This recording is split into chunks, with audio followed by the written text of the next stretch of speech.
uyu munsi kuri twebwe abatuye muri Norway ni umunsi ushimishije cyane ko ni ubwa mbere iki gikorwa cyo kumurika ibyiza by'u Rwanda, uburyo umuntu ashobora gukora investment mu Rwanda, uburyo bwa Visit Rwanda, uburyo amakampani akorera hano muri Norway ashobora kujya mu Rwanda agasura cyangwa se akamamaza ibyayo. Ni ikintu cyiza cyane kuko ari n'ubwo bwa mbere nk'uko nabikubwiraga, ni ikintu cyadushimishije.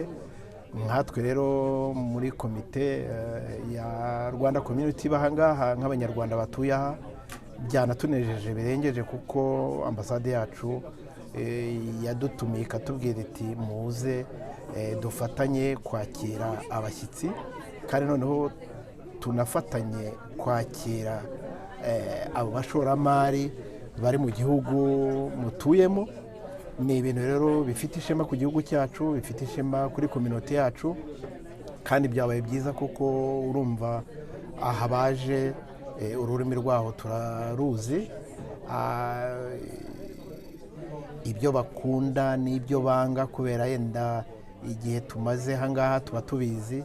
Birashimishije rero kuri twebwe. Rero ni igikorwa cyabaye cyiza cyane ko Norvège mu bintu byo gukora investissement, ibintu byo gusura ibihugu ari umuco wabo, ku buryo igihugu cyacu cyerekanye imbaraga zikomeye mu kugera kure. Ubundi bajyaga baza bakagera muri ibyo bihugu bindi, mu Bufaransa, mu Bubiligi, muri Hollande, ariko kubona baje RDB na ambasade ikaba ije mu bihugu bya Scandinavia ni ikintu cyadushimishije kandi kizagira umusaruro.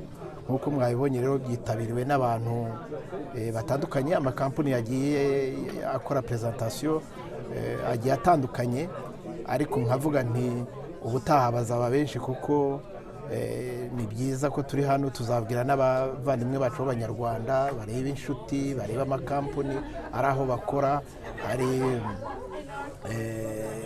izindi kampani zitageze aha zishobora uburyo bushobotse bwose bwo kujya gufasha igihugu cyacu cyangwa se gushora imari mu gihugu cyacu nk'uko tubitozwa.